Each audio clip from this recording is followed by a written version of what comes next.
এসো গল্প শুনি বাই প্রকৃতিলীনা চ্যানেলে আপনাদের স্বাগত। যারা গল্প শুনতে ভালোবাসেন তারা আমাদের চ্যানেলে চলে আসতে পারেন। এখানে আমরা নিত্য নতুন গল্প শোনানোর চেষ্টা করব আপনাদেরকে।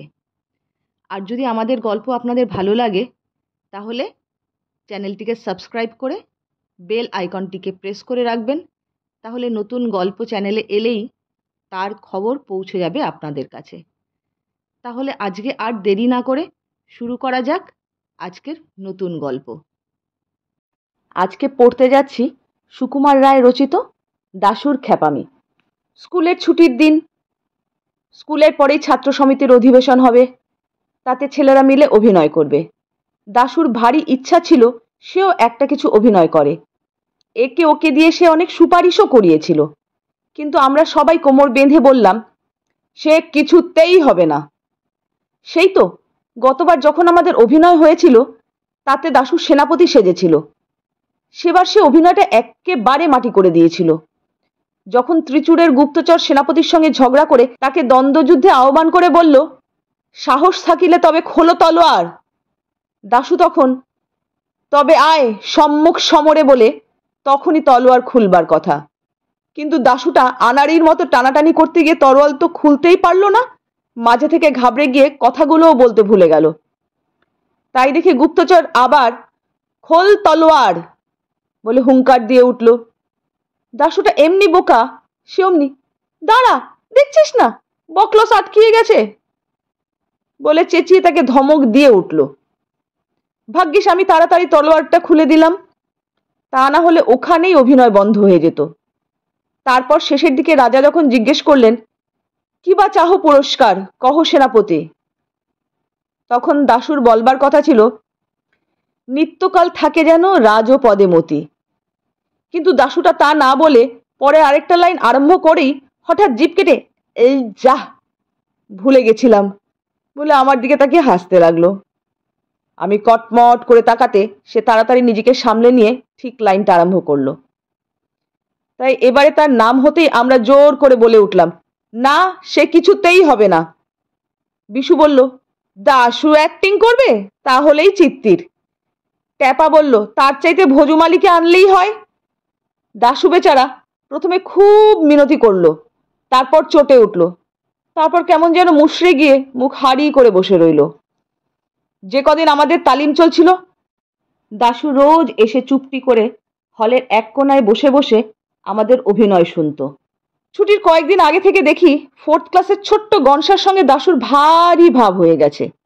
গনসা ছেলে মানুষ, কিন্তু সে চমৎকার আবৃত্তি করতে পারে, তাই তাকে দেবদূতের পাঠ দেওয়া হয়েছে। দাশু রোজ তাকে নানা রকম খাবার এনে খাওয়ায়, রঙিন পেন্সিল আর ছবির বই এনে দেয়, আর বলে যে ছুটির দিন তাকে একটা ফুটবল কিনে দেবে। হঠাৎ গনসার উপর দাশুর এতখানি টান হওয়ার কোনো কারণ বুঝতে পারলাম না। কেবল দেখতে পেলাম গনসাটা খেলনা আর খাবার পেয়ে ভুলে দাশুদার একজন পরম ভক্ত হয়ে উঠতে লাগলো। ছুটির দিনে আমরা যখন অভিনয়ের জন্য প্রস্তুত হচ্ছি তখন আসল ব্যাপারটা বুঝতে পারা গেল। 2:30 বাজতে না বাজতে দেখা গেল দাশু ভাইয়া সাজঘরে ঢুকে পোশাক পরতে আরম্ভ করেছেন। আমরা জিজ্ঞেস করলাম, কি রে, তুই এখানে কি করছিস? দাশু বলল, বাহ, পোশাক পরবো না? আমি বললাম, পোশাক পরবি কি রে, তুই তো আর অ্যাক্টিং করবি না? দাশু বলল, বাহ, খুব তো খবর রাখো, আজকে দেবদূত সাজবে কে জানো না? শুনে হঠাৎ আমাদের মনে কেমন একটা খটকা লাগলো। আমি বললাম, কেন, গনসার কি হলো? দাশু বলল, কি হয়েছে তা গনসাকেই জিজ্ঞেস করলে পারো। তখন চেয়ে দেখি সবাই এসেছে, কেবল গনসাই আসেনি। অমনি রামপদ, বিশু আর আমি ছুটতে বেরোলাম গনসার খুঁজে। সারাটি স্কুল খুঁজে শেষটায় টিফিন ঘরের পিছনে হতভাগাকে খুঁজে পাওয়া গেল। সে আমাদের দেখেই পালাবার চেষ্টা করছিল, কিন্তু আমরা তাকে চটপট গ্রেপ্তার করে টেনে নিয়ে চললাম। গনসা কাঁদতে লাগলো, না আমি কখনো অ্যাক্টিং করব না, তাহলে দাশুদা আমাকে ফুটবল দেবে না। আমরা তবু তাকে হিঁচড়ে টেনে নিয়ে যাচ্ছি। এমন সময় অঙ্কের মাস্টার হরিবাবু সেখানে এসে উপস্থিত।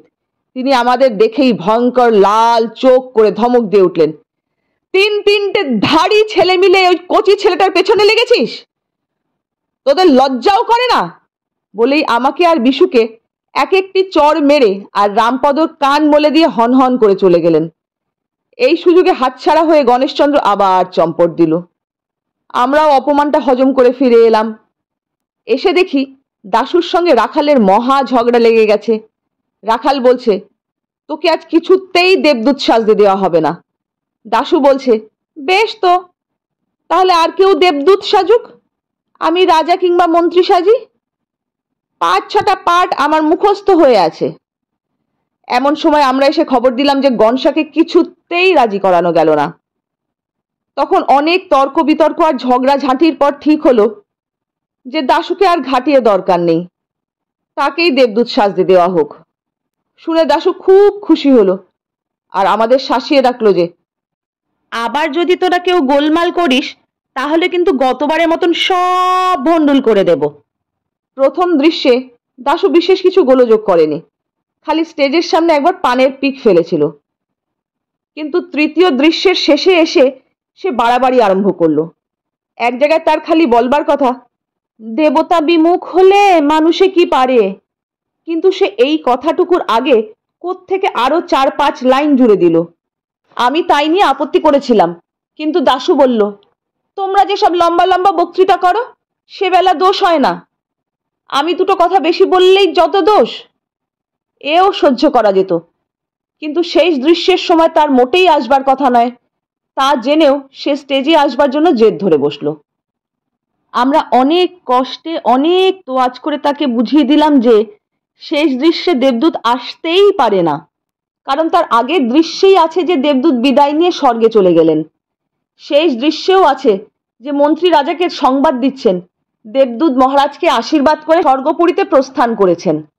দাশু অগত্যা তার জেদ ছাড়ল বটে, কিন্তু বোঝা গেল সে মনে মনে একটুও খুশি হয়নি। শেষ দৃশ্যের অভিনয় আরম্ভ হলো। প্রথম খানিকটা অভিনয়ের পর মন্ত্রী এসে সভায় হাজির হলেন। এ কথা সে কথার পর তিনি রাজাকে সংবাদ দিলেন, বারবার মহারাজে আশীষ করিয়া দেবদূত গেল চলি স্বর্গ অভিমুখে। বলতেই হঠাৎ কোত্থেকে আবার সে এসেছে ফিরিয়া, বলে এক গাল হাসতে হাসতে দাশু একেবারে সামনে এসে উপস্থিত। হঠাৎ এরকম বাধা পেয়ে মন্ত্রী তার বক্তৃতার খেই হারিয়ে ফেলল। আমরাও সকলে মিলে কিরকম যেন ঘাবড়িয়ে গেলাম। অভিনয় হঠাৎ বন্ধ হয়ে যাওয়ার জোগাড় হলো। তাই দেখে দাশু খুব সর্দারি করে মন্ত্রীকে বলল, বলে যাও কি বলছিলে। তাতে মন্ত্রী আরো কেমন ঘাবড়িয়ে গেল। রাখাল প্রতিহারী সেজেছিল, সে দাশুকে কি যেন বলবার জন্য একটু এগিয়ে গেছে, অমনি দাশু চেয়েছিল জোর করে ঠেকাতে আমার এই হতভাগা, বলে এক চাটি মেরে তার মাথার পাগড়ি ফেলে দিল। ফেলে দিয়েই সে রাজার শেষ বক্তৃতাটা, এ রাজ্যতে নাহি রবে হিংসা অত্যাচার, নাহি রবে দারিদ্র যাতনা ইত্যাদি নিজেই গড়গড় করে বলে দিয়ে যাও যাও সবে নিজ নিজ কাজে বলে অভিনয় শেষ করে দিল। আমরা কি করব বুঝতে না পেরে সব বোকার মতন হাঁ করে তাকিয়ে রইলাম। ওদিকে ঢং করে ঘন্টা বেজে উঠল আর ঝুপ করে পর্দা নেমে গেল। আমরা সব রেগে মেগে লাল হয়ে দাশুকে তেড়ে ধরে বললাম, হতভাগা, দেখ দেখি সব মাটি করলি, অর্ধেক কথা বলাই হলো না। দাশু বলল, বাহ, তোমরা কেউ কিছু বলছো না দেখেই তো আমি তাড়াতাড়ি যা মনে ছিল সেইগুলো বলে দিলাম, তা না হলে তো আরো সব মাটি হয়ে যেত। আমি বললাম, তুই কেন মাঝখানে এসে সব গোল বাঁধিয়ে দিলি? তাই তো সব গুলিয়ে গেল। দাশু বলল, রাখাল কেন বলেছিল যে আমায় জোর করে আটকিয়ে রাখবে? তাছাড়া তোমরা কেন আমায় গোড়া থেকে নিতে চাচ্ছিলে না আর ঠাট্টা করছিলে? আর রামপদ কেন বারবার আমার দিকে কটমট করে তাকাচ্ছিল? রামপদ বলল, ওকে ধরে 2-4 ঘা লাগিয়ে দে। দাশু বলল, লাগাও না, দেখবে কেমন আমি এক্ষুনি চেঁচিয়ে সকলকে হাজির করি কিনা। কেমন লাগলো আপনাদের দাশুর খ্যাপামি? দাশুর খ্যাপামি চলতেই থাকুক, আর আপনারা আমার গল্প কেমন লাগছে সেটা অবশ্যই জানাবেন। যদি ভালো লাগে তাহলে লাইক শেয়ার সাবস্ক্রাইব করতে ভুলবেন না, এবং সেই সঙ্গে বেল আইকনটিও প্রেস করে দেবেন যাতে আমার গল্প চটজলদি পৌঁছে যায় আপনাদের কাছে। আপনাদের অভিমত আমার কাছে খুবই গুরুত্বপূর্ণ, তাই আপনারা আপনাদের অভিমত দিতে ভুলবেন না। তাহলে আজকের মতন আসি, টাটা।